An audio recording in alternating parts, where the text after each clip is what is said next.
Hello again mga kaguhit. So again, this is me Joanne and this is Inktober day 14.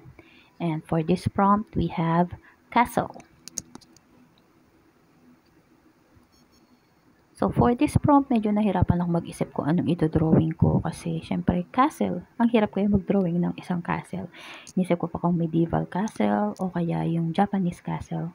And so I just decided to draw just a simple castle. Ayan. So, meron siyang dalawang tore sa gilid. So, for this one, medyo hindi siguro natin kukulayan kasi medyo mahirap maghanap ng color na appropriate for this one, or if it would turn out na medyo blackish siya, magmumukha naman too dark yung ating castle. So, ayan. So, outlining muna tayo using a pen. Ayan. So, for the dark part, so, ayan, cross-hatching lang tayo, and then, I just lined those, parang mga stones. Ayan. So, sinundan ko lang yung outline ng pencil.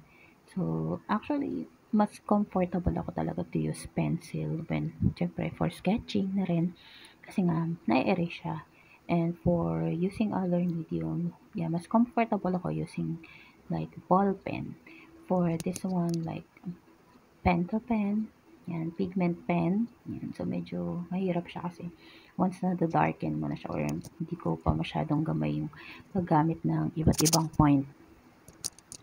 So, ayan, nagdagdag na lang din ako ng doodle para naman hindi masyadong boring and para medyo consistent lang yung mga nauna nating prompt. So, ayan, mukha lang siyang spider and then just alternate. Nilagay ako ng color pink. Yan, para medyo buhay naman yung ating drawing kahit papano. And then, on the other side, ay isip ako ng other color. So, medyo a little bit of regret kasi the green that I picked is masyadong dark.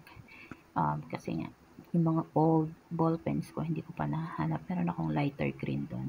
Pero yeah, hindi naman ganun kasama yung naging output niya. So, not bad. Ayan. And to add like something more, ayan, gagamitan natin siya ng pencil for shadowing.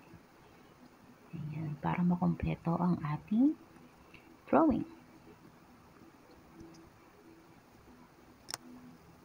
Then, yan, ginamit ako na lang ng kamay para ma-enhance yung, or mas spread lang yung pencil.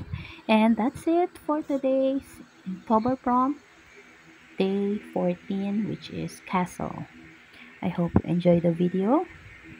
Please leave a comment, hit the like button, and see you again for our next video. Thank you. Bye.